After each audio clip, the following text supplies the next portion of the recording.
पूरा राजनीतिक परिदृश्य कैसा नजर आ रहा है इस समय हरियाणा का, और क्या जानकारी आपके पास? देखिए, बिल्कुल इस समय दिल्ली दरबार में जो तांता है वो नेताओं का इस समय लगा हुआ है।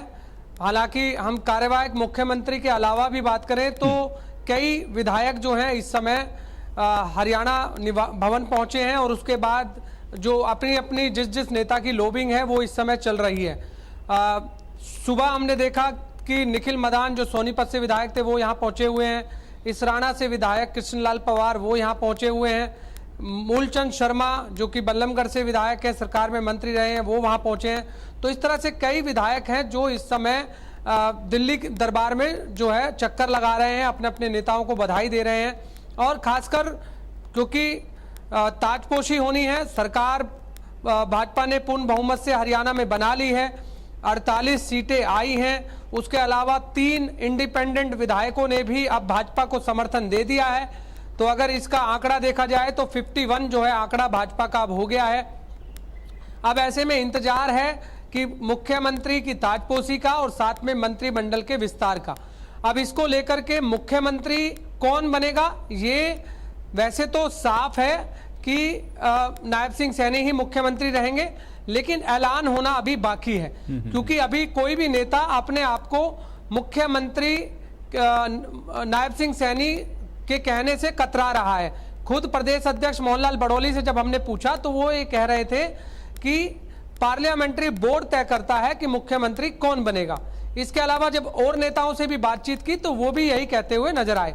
हालांकि ये जरूर है कि चुनाव के समय में आपने भी देखा, हमने भी देखा, जितने भी स्टार प्रचारक आए थे जो केंद्रीय नेतृत्व की तरफ से, उनकी तरफ से ये जरूर कहा जा रहा था कि नायब सिंह सैनी ही मुख्यमंत्री का चेहरा होंगे।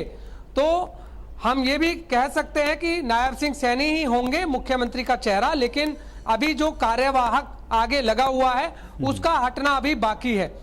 दशहरे के बाद ये कहा जा रहा है देखिए, कि थोड़ा सा बीजेपी के बारे में प्रेडिक्शन कर पाना वैसे भी थोड़ा सा मुश्किल है, और ये मैं समझ सकता हूं क्योंकि बहुत सारे चुनाव परिणामों के बाद और अलग अलग राज्यों में भी हम लोगों ने देखा कि बड़ा अनएक्सपेक्टेड हम लोगों ने जो नाम है उनको भी देखा था। लेकिन नायब सैनी को लेकर, जो कि कल प्रधानमंत्री ने अपने संबोधन में भी नायब सिंह सैनी का जिक्र किया, उन्होंने ये भी कहा कि नायब सिंह सैनी का भी जो क्रेडिट है और जो योगदान है उसका भी, और मनोहर लाल का नाम भी उन्होंने लिया। तो दोनों को उन्होंने बराबर से वहां पर कल हम लोगों ने देखा कि तरजीह दी।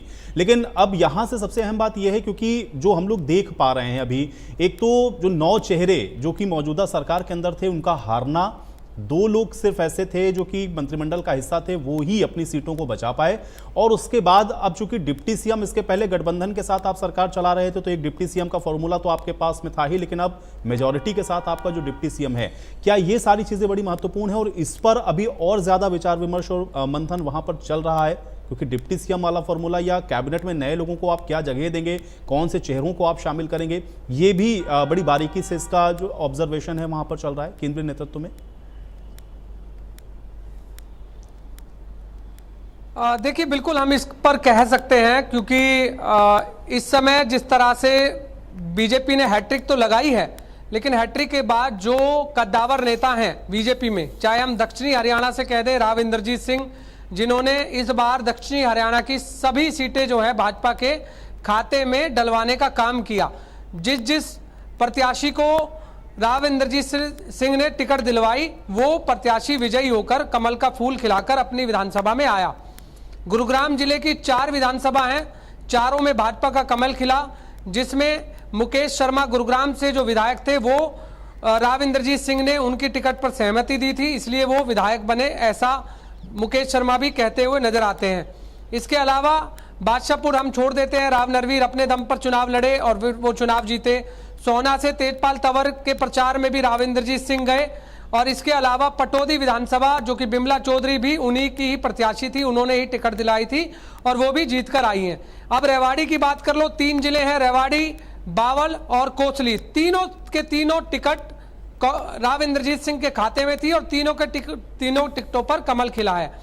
अब महेंद्रगढ़ और भिवानी की बात कर लें, महेंद्रगढ़ नारनौल की बात कर लें, तो महेंद्रगढ़, नारनौल और अटेली तीनों सीट राव इंद्रजीत सिंह ने जिताई है, और राव इंद्रजीत सिंह ने के ही जो चेहरे थे वो उस समय चुनावी मैदान में थे। तो एक बड़ा चेहरा है। और बिल्कुल कहीं ना गुलशन, कहीं आप अब सही उनकी कह रहे हैं जो क्योंकि बेटी अहिरवाल चुनाव पूरी पहली बेल्ट बार अगर हम लोग देखें गुलशन तो जीती वहां पर है, भारतीय तो वो जनता भी पार्टी का डिप्टी सीएम प्रदर्शन बहुत अच्छा है। अब इसको कैसे कंसीडर करता है केंद्रीय नेतृत्व, ये देखना बड़ा दिलचस्प होगा। बहुत शुक्रिया मेरे साथ जुड़ने के लिए, उस तमाम बातचीत के लिए। तो भारतीय जनता पार्टी ने हैट्रिक भी लगा ली है। भारतीय जनता पार्टी अब नई सरकार के गठन को भी करने वाली है। चर्चाओं का जो दौर है वो लगातार चल रहा है, लेकिन इन चर्चाओं के बीच में महत्वपूर्ण ये है समझना कि आखिर ये जो जीत है उसके बड़े कारण क्या रहे हैं। कुछ चीज़ें मैंने आपको अभी ग्राफिक के जरिए भी बताई थी कि इस बार चुनाव में क्या चला क्या नहीं चला, लेकिन उन सब से इतर ग्राउंड पर भी बहुत सारी चीज़ें ऐसी होती हैं जो आप देखते हैं कि काम कर रही होती हैं, और वो एक बहुत बड़ी वजह बनती है किसी भी जीत के पीछे। क्योंकि कभी कभी इस तरह की चीज़ें जो आपको हो सकता है कि दिख रही हों, उसके पीछे की जो कहानी है वो बहुत उससे अलग होती है, और इसके जो कारण रहे हैं उसको थोड़ा सा समझने की कोशिश करेंगे। क्योंकि ये इतिहास बार बार इसलिए कहा जा रहा है क्योंकि हरियाणा का जो राज्य गठन हुआ उसके बाद से अभी तक बहुत बड़े बड़े चेहरे आपने देखे हरियाणा के अंदर, और उनकी राजनीति को आपने देखा, लेकिन